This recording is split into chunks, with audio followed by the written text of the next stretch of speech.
होना स्वाभाविक है। निर्वाचन पदाधिकारी सदर एसडीओ ने रेड क्रॉस के संविधान के अनुरूप जो एक परिपाटी रही है और जो एक संविधान उसका बोलता है उसके अनुरूप चुनाव नहीं कराया। चुनाव नहीं, असंवैधानिक रूप से कहने का मतलब कि रेड क्रॉस का जो वोटर, एक तो सबसे बड़ा लेट हुआ कि 2 साल में वोटर लिस्ट प्रकाशित किया गया। वोटर लिस्ट यहाँ नहीं बनता है, वो पटना से दी गई हुई सदस्यता सूची के आधार पर बनता है। तो वोटर लिस्ट का प्रकाशन करने में 2 साल लग गए और उस प्रकाशन के बाद उनको ये वेरीफाई कराना था कि जो मतदाता सूची में नाम है या उनके पिता का नाम है या जो एड्रेस है वो पहचान पत्र से वेरी कर रहा है कि नहीं। यही क्राइटेरिया है पूरे देश लेवल पर। इसको धता बताते हुए इसको माना ही नहीं, तो मैक्सिमम जो जेन्युइन वोटर है उनको बाहर ही रोक दिया गया।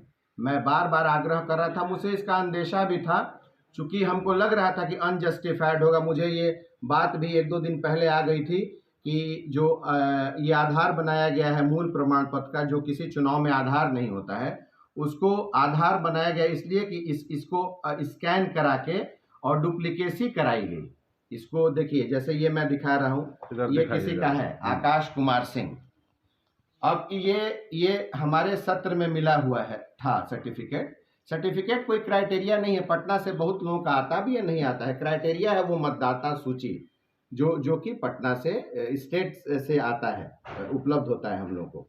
इसमें पीछे भी ये ऐसे लिखा हुआ है, देखिए इसमें सील मुहर है, ये है।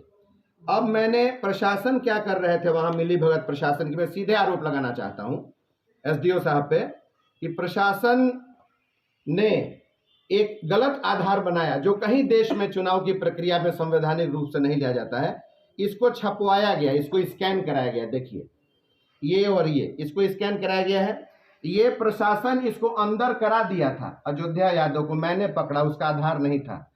और इसमें हरा पुर्जा जो प्रशासन की मिली भगत थी, जो कार्यकारिणी के सदस्य को जिन्होंने उन लोगों ने जितवाया, दूसरा हमारा ब्लेम है कि इसमें हरा ब्लू पुर्जा था।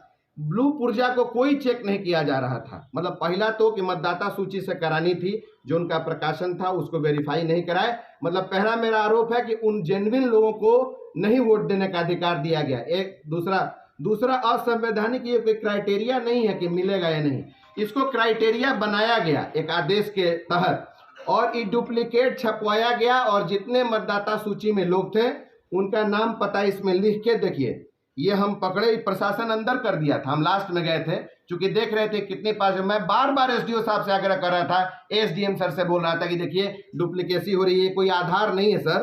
तो देखिए अयोध्या, यहाँ देखिए मिस पेन, उनके पिताजी को जब पर्यवेक्षक उसमें पूछा जाता क्या नाम है तो चुप, आपके कहाँ हैं तो चुप। देखिए पीछे कुछ नहीं। ये हम पकड़े हैं जो प्रशासन को पकड़ना चाहिए। ये जो प्रशासन को ये लोग वो अंदर करा रहे थे, ऐसे सभी लोग अंदर गए हैं जो डुप्लीकेट लगे हैं। ये और मैं इसका अंदेशा मुझे था, तो मैं डीएम साहब से कल भी मिला था और परसों भी डीएम साहब से परसों मैंने बोला था हम कि लग रहा है कि सर निर्वाचन पदाधिकारी हैं, चूंकि जो कुछ लोग हमारे रेड क्रॉस सोसाइटी के सदस्य हैं वो उनके यहाँ रोज उठते बैठे रहते हैं, वो प्रभावित करते हैं और चुनाव को प्रभावित कर लेंगे। मुझे इस चीज का पता था कि ये ऐसा होगा। और कल मैं फिर मिला डीएम साहब से ज्ञापन देते, मैं बोला कि सर ये प्रक्रिया नहीं है, प्रक्रिया है कि जो आपने प्रकाशन किया है उसका नाम वेरीफाई कर लेना है और जिसको सर्टिफिकेट है ठीक है। तो कहे कि नहीं सर्टिफिकेट वाला तो ठीक ही है, और आप जो कह रहे हैं जिसका नाम है मतदाता सूची में एड्रेस है और उसका उसी को वेरीफाई करा लेंगे, वो मतदान का अधिकार देंगे हम। तो कल हम लोग ज्ञापन भी दिए, उन्होंने कहा भी कि नहीं ऐसा ही होगा। आज सभी वो वैलिड मतदाता जो अंदर थे उससे ज्यादा दूना उनको रोका गया। और डीएम साहब से मैं बार बार आग्रह कर रहा था, वो कह रहे थे कि नहीं ऐसा ही होगा डॉक्टर साहब, आप अंदर जाइए, पहले सर्टिफिकेट वाले जाएंगे और उसके बाद जो वोटर लिस्ट में जो लोग हैं जिनका आधार पैन मेल खाएगा उनको भी देंगे। इसी वजह से हम गए। हम जानते कि ऐसा निर्वाचन पदाधिकारी के द्वारा पहले ही से ये सेट फिक्स कर लिया जाएगा तो मैं कभी भी चुनाव में अंदर नहीं जाता। डीएम साहब ने कहा मुझसे कि डॉक्टर आप सबसे पहले ये जो सर्टिफिकेट वाले हैं जाने दीजिए, और जो वोटर लिस्ट प्रकाशित हुई है वो सभी लोग जो सही है आधार पैन को में उनका नाम सही है वो सभी लोगों को भेजा जाएगा।